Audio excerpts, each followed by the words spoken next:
Stop killing your overwintering perennial plants by overwatering them. As you can see here, I have a few overwintering plants.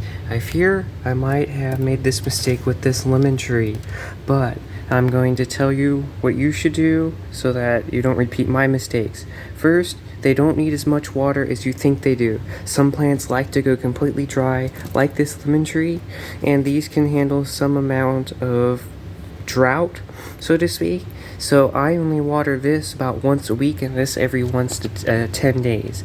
Now dormant plants like this oak leaf hydrangea, this does not need hardly any water, just enough so the soil does not dry completely out. So maybe once every week and a half to 2 weeks. That is very important because your plants are not using as much liquid, as much water, especially because it's only about 40 degrees inside of a garage at any given time in the winter. So there is not much evaporation. The plants aren't using too much of it. Of course it is using some of it. As you can see, we got some wonderful blooms. But in the main term, root rot can set in very, very, very fast in the winter, especially in a moist environment like it is in a cold and sort of dark garage. So that's just a quick tip that I wanted to pass on to you.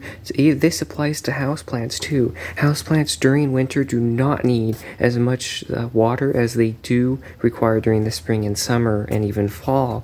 So if you are worried about root rot, I recommend a 3% hydrogen peroxide.